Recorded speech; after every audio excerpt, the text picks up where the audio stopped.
एक समय की बात है, कुछ बड़े वैज्ञानिकों ने चंद्रमा की सतह पर गहरी रिसर्च की और एक ऐसी सच्चाई का पता लगाया जिसे सुनकर किसी के भी होश उड़ जाए। उन्होंने अपनी मशीनों से ये जान लिया था कि चंद्रमा के एक गुप्त हिस्से में सोने की शुद्ध ईंटों का बहुत बड़ा भंडार छिपा हुआ है।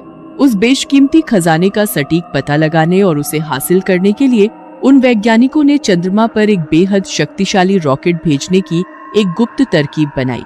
इस बेहद कीमती राज को पूरी दुनिया की नजरों से छिपाकर रखने के लिए उन वैज्ञानिकों ने शहर के शोर शराबे से कोसों दूर एक घने जंगल के किनारे अपना खुफिया रिसर्च कैंप स्थापित किया।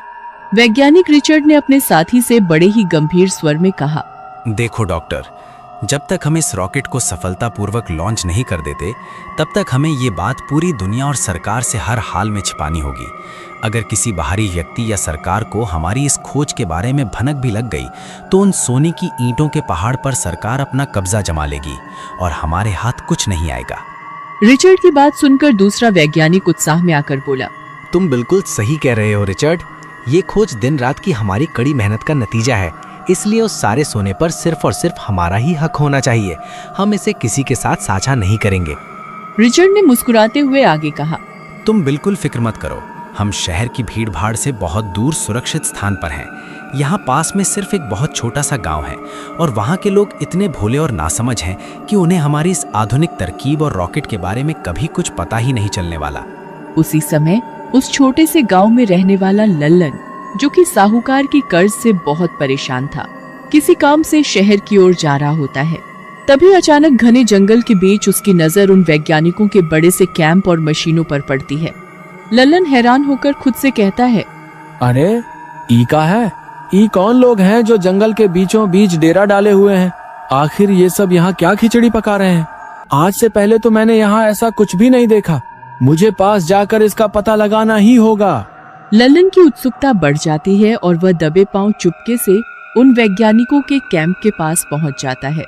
वह एक झाड़ी के पीछे छिपकर कैंप के अंदर झांकता है, जहां दो वैज्ञानिक आपस में बड़ी गुप्त बातें कर रहे होते हैं। लल्लन अपनी सांसें रोककर बड़े ध्यान से उनकी एक एक बात सुनने लगता है।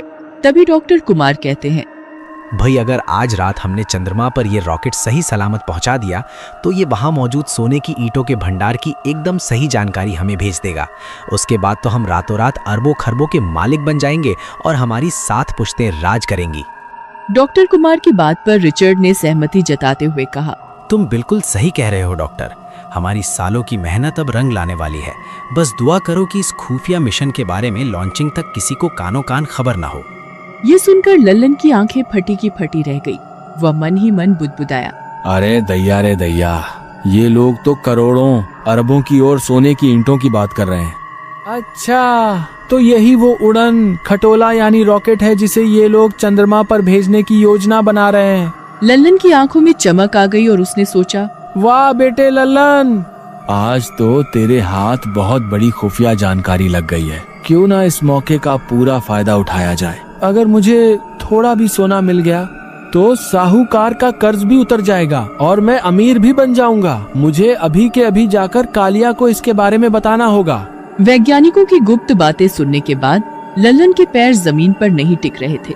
वह बेतहाशा भागता हुआ सीधा अपने दोस्त कालिया के घर जा पहुंचता है। कालिया उस समय घर के बाहर बैठा कुछ सोच रहा था। लल्लन को हाँफते हुए देखकर वह घबरा गया। कालिया भाई, ओ कालिया भाई, आज मुझे एक ऐसी जानकारी मिली है, एक ऐसा गुप्त राज पता चला है कि तुम सुनकर अपनी कानों पर यकीन नहीं करोगे।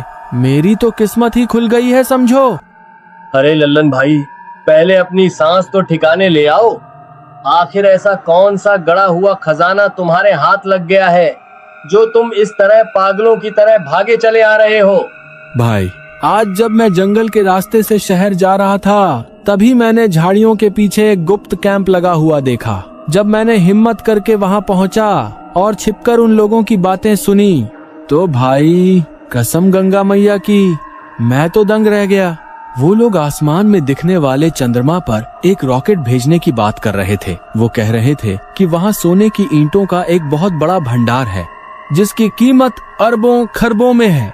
लल्लन भाई, सच सच बताओ, आज सुबह सुबह कोई नशा तो नहीं कर रखा है ना तुमने, या फिर गर्मी के मारे तुम्हारा दिमाग फिर गया है? आज ये कैसी बहकी बहकी और पागलों वाली बातें कर रहे हो भाई? भला चांद पर सोना कहाँ से आया? भाई, मुझे पहले ही पता था कि तुम मेरी बात पर कभी विश्वास नहीं करोगे, लेकिन मैं अपनी आंखों से सब देख कर आ रहा हूँ। एक काम करो, शक करने के बजाय तुम खुद मेरे साथ अभी के अभी जंगल चलो और अपनी आंखों से देख लो कि वहाँ क्या खेल चल रहा है। लल्लन की जिद के आगे कालिया को झुकना पड़ा। फिर लल्लन और कालिया चुपके चुपके जंगल में बने उस खुफिया कैंप के पास पहुंच जाते हैं। वहां का नजारा देखकर कालिया की आंखें फटी की फटी रह गई। देख भाई कालिया, अब तो विश्वास हो गया ना तुम्हें? ये वही कैंप है जहाँ वो बड़े वैज्ञानिक रहते हैं। और वो देखो सामने, वह विशाल लोहे का खंबा ही वो रॉकेट है जिसे ये लोग चांद पर भेजने की तैयारी में हैं। चलो मेरे साथ, थोड़ा और करीब चलो, मैं तुम्हें इनकी बातें सुनवाता हूँ। दोनों दोस्त रेंगते हुए रॉकेट के बिल्कुल पास पहुंच गए, जहां वैज्ञानिक आपस में चर्चा कर रहे थे। डॉक्टर, अब हम और ज्यादा इंतजार नहीं कर सकते। आज रात का मुहूर्त सबसे सही है। हमें आज रात को ही इस रॉकेट को चंद्रमा की ओर रवाना करना होगा। अगर हमने और देरी की तो हो सकता है हमारी सोने की खोज के बारे में सरकार या किसी और को पता चल जाए, और अगर ऐसा हुआ तो हमारा अरबों का नुकसान हो जाएगा। कालिया ये सारी बातें सुनकर सन्न रह गया। उसका शरीर पसीने से तरबतर हो गया। जब वैज्ञानिक वहां से हटे तो लल्लन ने कालिया को कोहनी मारी। क्यों भाई कालिया, अब तो तुमने अपने खुद के कानों से सुन लिया ना? अब तो यकीन है कि ये लोग क्या करने वाले हैं। हाँ लल्लन भाई, वो लोग तो सच में अरबों की सोने की ईंटों की बात कर रहे हैं। मेरी तो बुद्धि काम नहीं कर रही है। यही तो सही मौका है भाई, जिंदगी में कुछ बड़ा कर दिखाने का और अपनी गरीबी की जंजीरें तोड़ने का। साहूकार का सारा कर्ज एक झटके में उतर जाएगा। पर लल्लन भाई, तुम कहना क्या चाहते हो? क्या हमें यह बात पुलिस या सरकार को जाकर बता देनी चाहिए? अरे नहीं मूर्ख, क्या तू सारे किए किराए पर पानी फेरना चाहता है? मेरे पास एक जबरदस्त तरकीब है। क्यों ना हम आज रात चुपके से इस रॉकेट के अंदर जाकर बैठ जाएं। जैसे ही रॉकेट उड़ेगा हम भी रॉकेट के साथ साथ चांद पर पहुंच जाएंगे और वहां से सोने की ईंटें भर लाएंगे। लल्लन भाई, तुमने तो पक्का आज मरने का ही प्लान बना लिया है। अगर वो रॉकेट चंद्रमा पर पहुंचकर वापस नहीं आया तो हमारा क्या होगा? और सबसे बड़ी बात, हमें तो ये रॉकेट उड़ाना भी नहीं आता। अरे तुम घबराओ मत कालिया, कुछ नहीं होगा। ये रॉकेट वहाँ सिर्फ खोजबीन करने जा रहा है, इसलिए वैज्ञानिकों ने इसे ऐसा बनाया है कि ये कुछ ही घंटों में अपने आप वापस आ जाएगा। बस हमें सही समय देखकर इसके अंदर एक कोने में छिप जाना है, सब अपने आप हो जाएगा। बस भाई, मुझे तो इस तरकीब में बहुत गड़बड़ लग रही है। यह बहुत खतरनाक हो सकता है। अगर पकड़े गए तो जेल हो जाएगी, और अगर अंतरिक्ष में फंस गए तो जान चली जाएगी। अरे भाई, कुछ गड़बड़ नहीं होने वाली, मेरी बात का विश्वास करो। अगर आज डर गए तो पूरी जिंदगी साहूकार की गुलामी ही करोगे। हम आज रात ही चुपके से जाकर उस रॉकेट के अंदर बैठ जाएंगे, बाकी सब तुम मुझ पर छोड़ दो।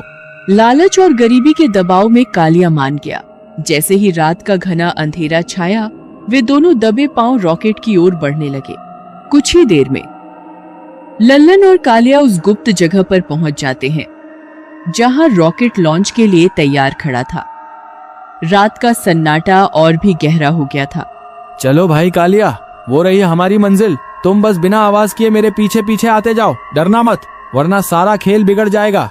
वे दोनों दबे पांव रॉकेट के करीब पहुंचते हैं। किस्मत उनके साथ थी, वैज्ञानिकों का ध्यान उस तरफ नहीं था।